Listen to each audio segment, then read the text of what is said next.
اس دن کو عاشور کے نام سے جانا جاتا ہے۔ عاشور عربک لفظ ہے جس کو مطلب 10 عشرہ کو 10 کہتے ہیں، تو یہ عاشور، یہ 10 محرم ہے۔ محرم اسلامک کیلنڈر کا پہلا مہینہ ہے، اور محرم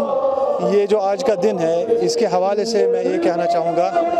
کہ یہ باطل اور حق کے بیچ میں معرکہ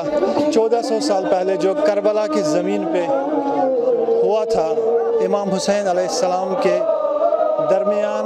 اور یزیدی فوج کے درمیان۔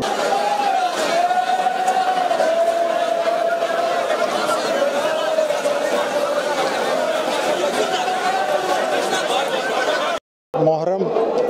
اس کی شہادت امام حسین علیہ السلام نے میدان کربلا میں دی ہے۔ اس نے انسانیت کو زندہ رکھا، اس نے کلمہ لا الہ الا محمد رسول اللہ صلی اللہ علیہ وسلم کو زندہ رکھا، اس نے پروفٹ محمد صلی اللہ علیہ وسلم کا نام روشن رکھا، اور اسی مناسبت سے یہ جو 10واں جلوس ہر سال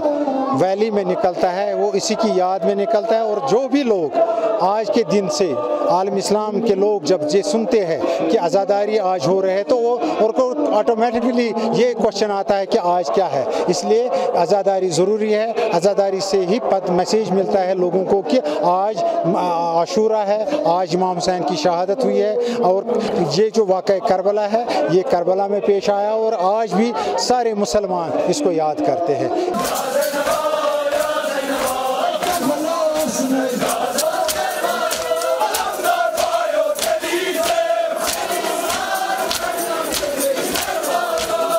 امام علیہ السلام جو پیغمبر آخر الزمان جناب محمد مصطفیٰ صلی اللہ علیہ وآلہ وسلم کے نواسے تھے،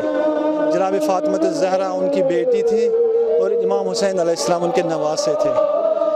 یہ معرکہ امام حسین علیہ السلام ان کے رفقا جو 72 نفوس پہ مشتمل تھے، جن میں ان کے بیٹے، جن میں ان کے بھائی، اور جن میں ان کے انصار تھے، اور یزیدی فوج جو کہ لگ بھگ 30,000 پہ مشتمل تھی، کربلا کے میدان میں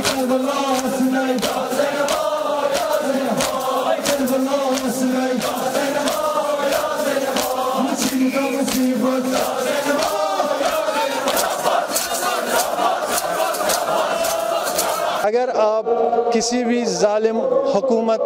کے خلاف اٹھنا چاہیں گے، اس کے خلاف بات کرنا چاہیں گے، تو آپ کے لیے اسوہ جو ہے، آپ کے لیے جو ایگزامپل ہے، وہ امام عالی مقام علیہ السلام ہے۔